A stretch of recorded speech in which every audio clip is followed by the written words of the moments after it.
De alguien que uno le da gusto cuando lo puede ver en algún medio, y ya vamos a preguntarle también alguna cosita sobre esa. ¿Cómo está, Pedro? ¿Cómo le va? Muy bien, un gusto conversar con ustedes, por supuesto. Bueno, el gusto es nuestro, le agradecemos esta línea de comunicación con un medio como un medio público con la provincia de La Rioja. Para nosotros y para quienes están del otro lado es un lujo poder escucharlo hoy.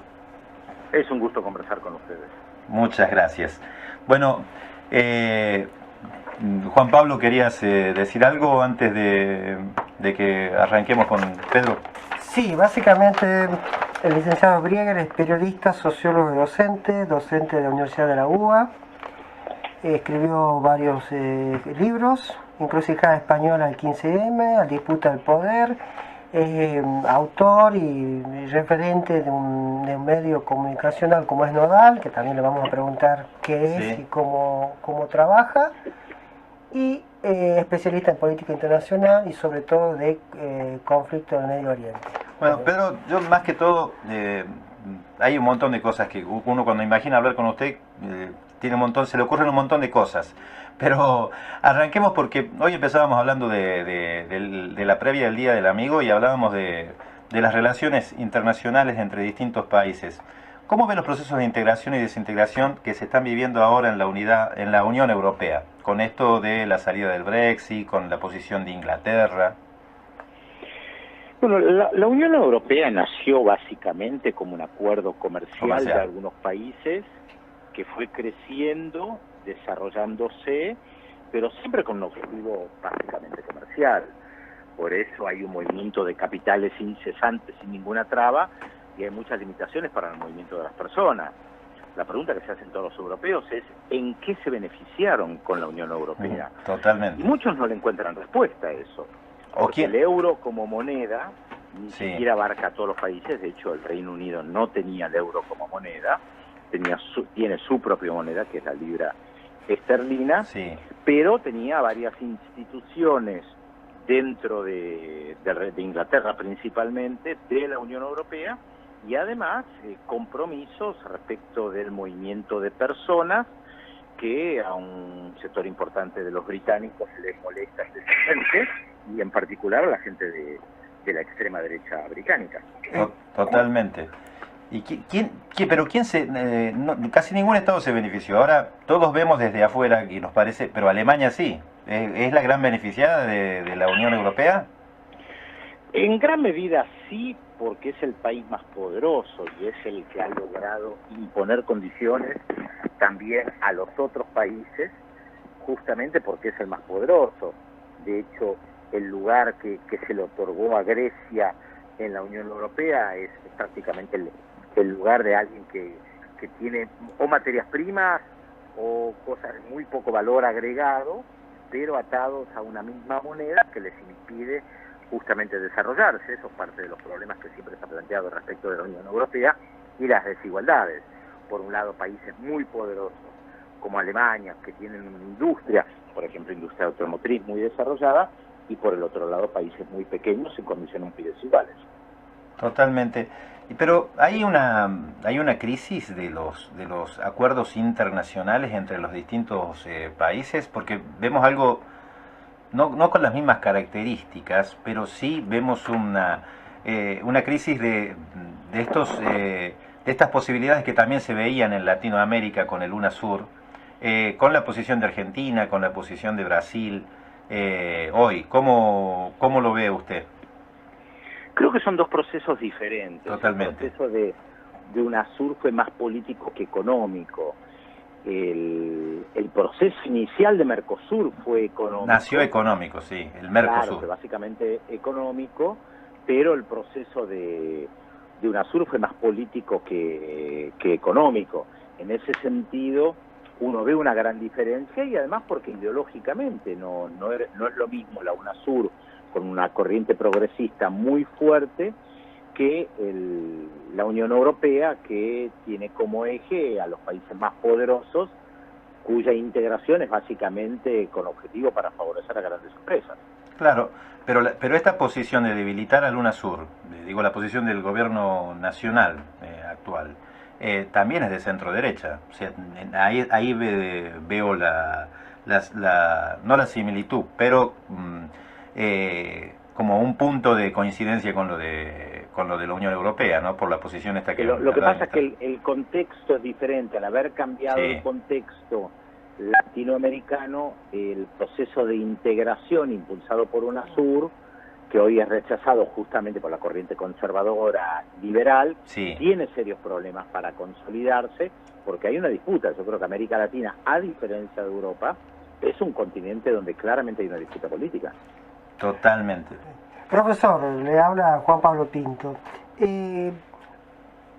Con el abandono, digamos, del estado de bienestar que surge en Europa en los 70 y los 80, se hablaba de una palabra, desencanto de las políticas de ese tipo de estado. La sociedad europea, o quien se considera parte de una sociedad europea común, ¿se ve algún desencanto de haber iniciado un proceso de unificación de Europa, de una sola mirada, un solo continente?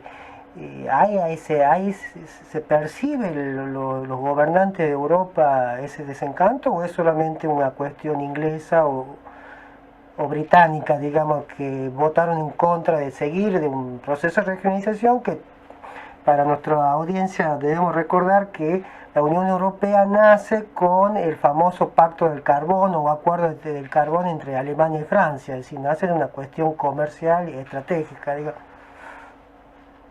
Yo creo que sí se siente, por eso los partidos de la extrema derecha europea hoy están planteando en gran medida salir de la Unión Europea. Esto representa un problema. Yo creo que la mayoría de la población no siente algo que los beneficie concretamente, salvo uno podría pensar el hecho de que se pueden mover con cierta facilidad de un país a otro, como para poder tener, por ejemplo, trabajo en otro país. El problema es que estamos viendo una Europa donde no es que abunda el trabajo, más bien todo lo contrario. Bueno, esto también representa un problema. Al no haber trabajo, se ve afectada la movilidad, porque la gente siente que no puede moverse de un país a otro para buscar trabajo, o si lo hacen, tienen serios problemas para encontrar trabajo también. Lo que le pasa a los españoles, salen de España porque puede haber mejores condiciones laborales en otros países, pero esto tampoco implica que la pasen muy bien. Profesor, Matías lo saluda. Y a nosotros, a los argentinos, ¿en qué medida nos afecta esto? ¿O cómo nos afecta? ¿Cómo es el impacto en nuestra sociedad? A mí me parece que es muy difícil decirlo por ahora. Va a llevar tiempo para poder evaluar qué es lo que está pasando. Primero hay que ver si efectivamente el Reino Unido se separa de la Unión Europea más allá del referéndum, y hay que ver qué efecto cadena tiene sobre otros partidos de extrema derecha. Eso todavía no lo sabemos. Claro, pero ahí, Pedro, la pregunta es más hasta del punto de vista de lo ideológico y del análisis de la experiencia que puede usted tener. Yo veo una Argentina que no tiene en claro, o tal vez sí en algún sentido, pero no tiene esta fortaleza que yo entendía que con el UNASUR habíamos encontrado, que era la fortaleza que te da la estrategia regional. Y hoy por hoy ese cuadro de relaciones en la región está muy en crisis. Los países nuestros están en crisis económicas, muchas veces alentadas por esos mismos intereses que vienen desde otras potencias.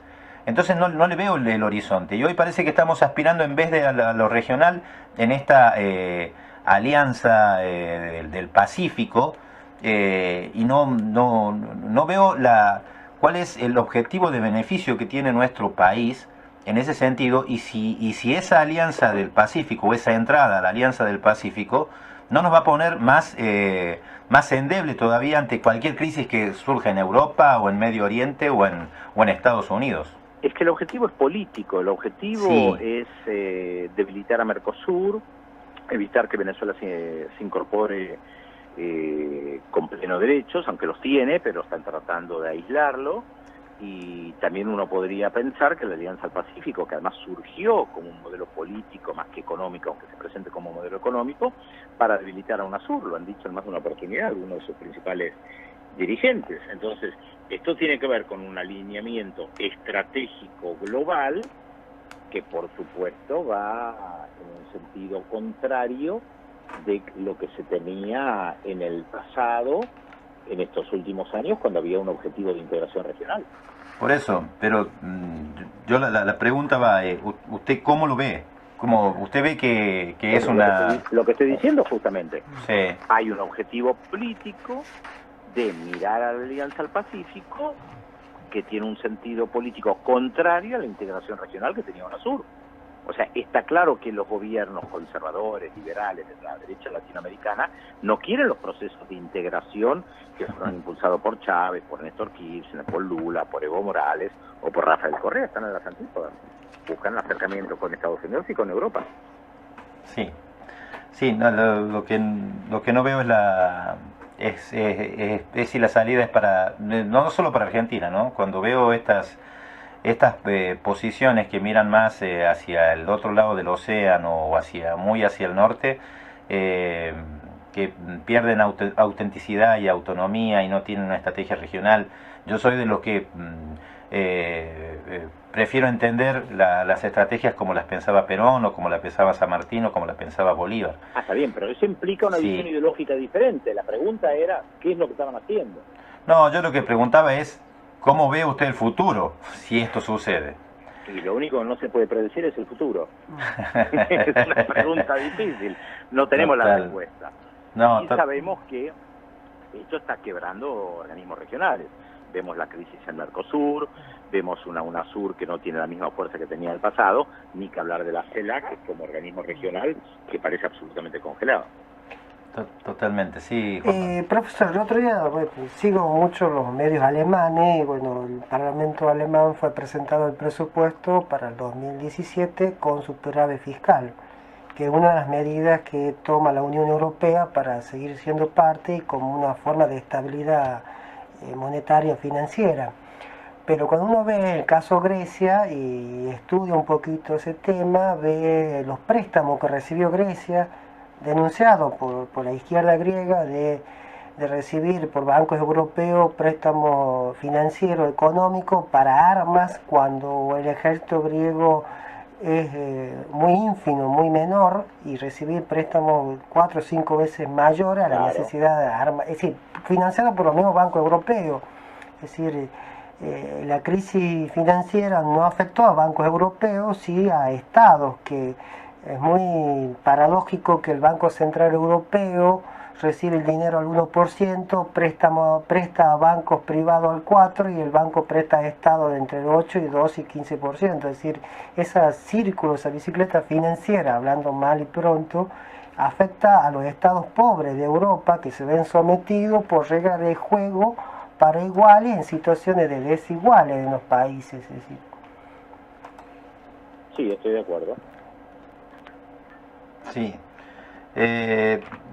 Lo traigo, Pedro, un poquito más acá. ¿Por qué no tenemos la posibilidad, si es que lo puede decir, de seguirlo viendo en la TV pública?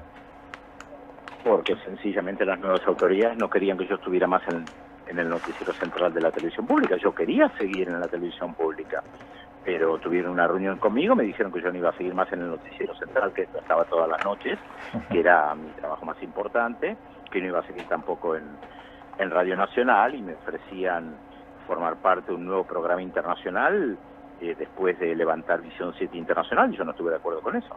En primer lugar, me quitaban de mi lugar central, que estuve 12 años, y que además recibí premio Martín Fierro por eso, en el noticiero central de la televisión pública, y además levantaban Visión 7 Internacional. O sea, era una forma, cualquier abogado laboralista sabe que es una forma de despedirme. Claro, de decirle, ya hasta aquí llegó la relación. Exactamente, lo mismo pasó con Radio Nacional. Me dijeron que no iba a estar más en Radio Nacional si yo quería seguir. Yo tuve varias reuniones donde me ofrecí para estar en diversos programas de Radio Nacional, y además yo por supuesto que quería seguir en el noticiero. Yo tenía contrato hasta diciembre de 2016. Por supuesto que yo me quería quedar. No quisieron.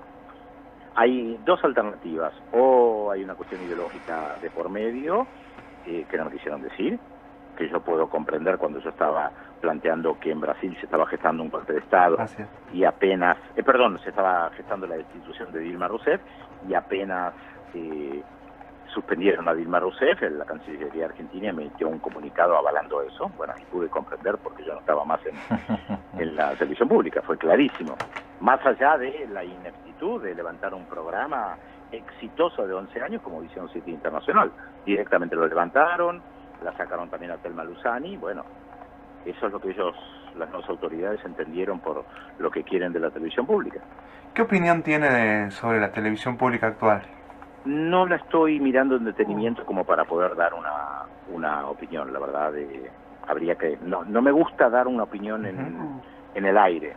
Me gusta ser riguroso, hacer primero un estudio sobre un determinado medio de comunicación como para poder opinar. La verdad no lo hice. Seguramente hay gente más calificada que yo que lo ha hecho. Gracias, Pedro. Lo despedimos. Para nosotros es una pena. Yo quería terminar diciendo esto. Es una pena no poderlo verlo en la TV pública. Uno sí lo escucha por ahí, claro, ya tanto en 5N como en Del Plata, en Radio Del Plata, en el programa de Caballero. A la noche, con Eduardo Aliberti los sábados a la mañana, y ya se van a abrir nuevas posibilidades, ya van a ver. No, sin duda, pero esos son los espacios públicos donde uno quería escuchar estos tipos de conceptos. Ahí compartimos la opinión. Sí. Muchas gracias, Pedro. Ha sido un gusto poder conversar con usted. Hasta luego. Hasta luego.